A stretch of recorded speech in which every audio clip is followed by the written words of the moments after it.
Ladies and gentlemen, there comes a moment in a woman's life when heaven begins to whisper. The natural world may see her as ordinary, but in the spiritual realm she is being positioned for something extraordinary. God never blesses by accident. When He prepares to release something significant, something that will shift the atmosphere, the woman He chooses will begin to feel the weight of divine preparation. First, she will find herself alone. Not because she is unloved, but because she is being set apart. Isolation is not rejection, it is refinement. God removes the noise so that she can hear the whisper. He cuts off distractions, not to punish her, but to protect the seed of what He is about to birth in her life. This kind of separation is sacred. It is a cocoon before the emergence of purpose. Then a strange restlessness will arise in her soul. She will begin to sense that where she is no longer fits who she is becoming. What used to satisfy her now seems shallow. The job, the people, the routine, none of it feels right anymore. This is not confusion. This is transition. It is the labor pain of destiny. Something is shifting, and her spirit knows it before her mind can process it. Suddenly doors begin to close, not because she did something wrong, but because God is redirecting her. She prays, she plans, and yet the path seems blocked. But this is divine strategy. Closed doors are often more merciful than open ones because God sees the future. When He shuts one way, it is because He is preserving her for the right one. Don't mourn the door, thank Him for the protection. In this divine disruption, something else awakens, a hunger, a deep thirst for more of God. She begins to crave His word. She seeks His presence, not out of duty but desperation. She's not chasing platforms or applause, she's chasing alignment. The more she draws near, the more heaven opens up insight and revelation. She's no longer entertained by surface things. She is being recalibrated for kingdom things.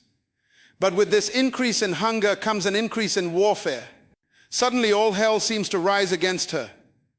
Unexpected attacks, inner doubts, betrayal, exhaustion.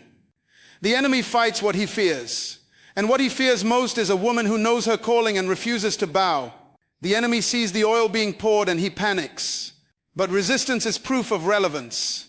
The storm is confirmation. And then God begins to speak, not just once, but over and over through dreams, through others, through scripture, through that still small voice in her soul. He confirms what she has felt but couldn't explain. She starts to see patterns, signs, symbols, all pointing to something bigger than her. She knows that something is about to break loose, and she holds on to the word like her life depends on it, because it does. Finally, a boldness rises within her, a fire, a knowing. Even when she doesn't have the full picture, she has peace. Even in the unknown, she walks with assurance. This is not pride. It is power under control. The kind of boldness that comes from surrender. The clarity she once begged for begins to come in waves. Her posture changes, her voice shifts, her presence carries weight because heaven has backed her. Woman of purpose, if you are seeing these signs, don't run, don't doubt, don't shrink. You are not breaking down, you are breaking through. Something big is coming. And when God blesses, He does not bless halfway. He blesses exceedingly abundantly above all you can ask or imagine. When God is preparing to do something extraordinary in a woman's life, the first sign is often isolation. This is not a punishment. It is a divine strategy. God begins to separate her not just physically from certain people and places, but spiritually from the noise and distractions that have diluted her purpose. Suddenly she finds herself losing interest in conversations that once excited her. The friends she used to run to no longer understand her silence. The places she once found comfort in feel foreign and empty. What she is experiencing is not loneliness. It is separation for transformation. God always isolates before He elevates. He removed Moses from the palace before giving him the assignment. He took Joseph through the prison before placing him in the palace. He hid David in the wilderness before he ever sat on the throne. This divine pattern repeats because transformation requires time alone with God. In this season, He becomes her only source, not her friends, not her career, not her titles, but Him alone.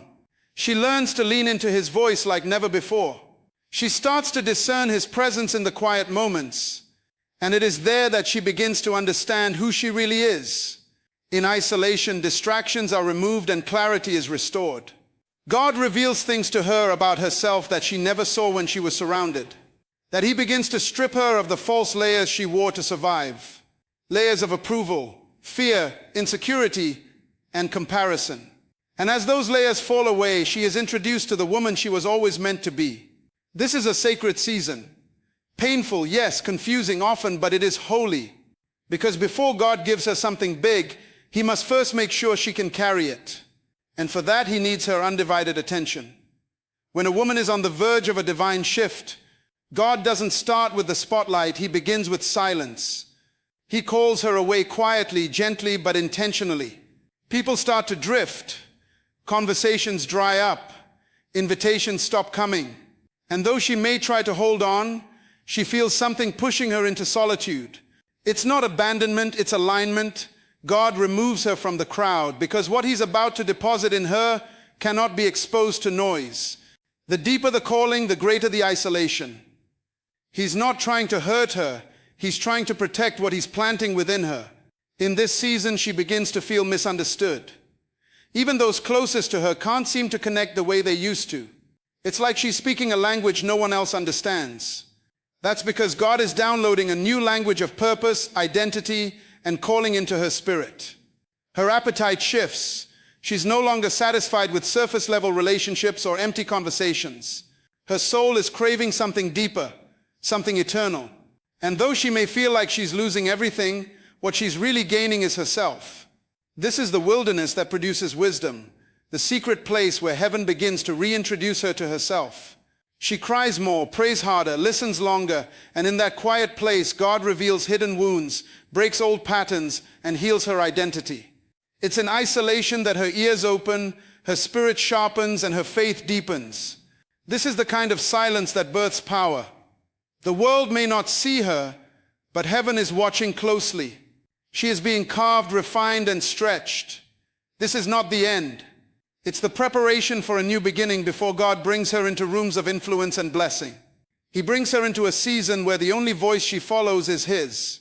When God is preparing to bless a woman with something big, one of the clearest signs is that doors begin to close unexpectedly. Opportunities that once seemed promising suddenly dry up. Relationships that felt secure start falling apart. Plans she was so sure about begin to unravel with no warning. To the natural eye, it may seem like failure or rejection, but in the realm of the spirit, it's redirection. God is not punishing her. He is preserving her. He is shutting doors not to deprive her, but to deliver her from settling for less than what he has ordained. This season can be confusing because the doors that close are often the ones she prayed for. But God knows the full picture. He sees what lies behind every opportunity. And he knows when something that looks like a blessing could actually become a burden. When doors shut abruptly, it forces her to pause, to reevaluate, and to lean into God's voice more than her own desires. This is not a sign that she is off course. It's proof that God is actively guiding her steps. God never closes a door without purpose. Sometimes he shuts it to develop her character, sometimes to delay her for perfect timing, and other times to completely root her path. Either way, every closed door is an invitation to trust him more deeply. In this place, she learns that her destiny is not in the hands of men, but in the hands of her Creator.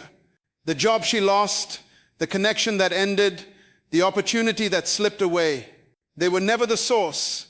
They were simply tools. And when they no longer serve his purpose, he removes them. Because when he is preparing to open a door that no one can shut, he first closes everyone that could limit her vision. When God is about to release something extraordinary in a woman's life, he doesn't just shift her surroundings. He awakens something deep within her spirit. A new hunger for his presence ignites. It's not manufactured or forced. It rises up suddenly, consuming her in a way that even she cannot explain. The things that used to entertain her no longer satisfy.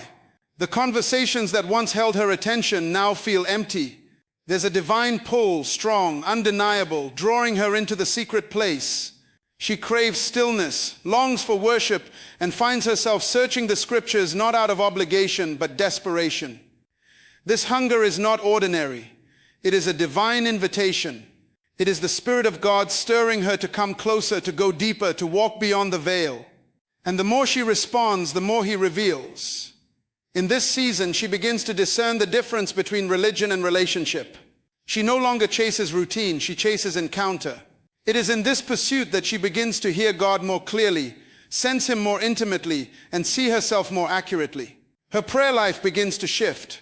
She's no longer praying just for things. She's praying for alignment, for understanding, for purity of heart. Her tears become her language. Her worship becomes her weapon. She's not looking for platform, she's seeking presence. This kind of hunger cannot be taught. It must be birthed by God Himself. And when it comes, it rearranges everything. This is how God prepares her for what's next. Before the blessing comes, He ensures she is anchored in Him, not in outcomes. He deepens her roots so that when the weight of the blessing arrives, it doesn't crush her, it crowns her. Because what's coming isn't just big, it's divine. And only a heart that longs for Him will be able to carry it. When a woman is on the edge of a divine breakthrough, the atmosphere around her begins to shift, and so does the resistance. Unusual opposition and spiritual warfare begin to increase. Not because she is weak, but because she is becoming dangerous to the kingdom of darkness. The enemy doesn't fight what doesn't threaten him. But when a woman starts moving into alignment with heaven's agenda, when her identity begins to rise, when her hunger for God deepens and her distractions are stripped away, hell takes notice and it responds with warfare designed to distract, discourage, and derail her. Attacks come from unexpected places. People she trusted begin to turn. Emotions become unpredictable. Thoughts she thought she had conquered resurface with intensity.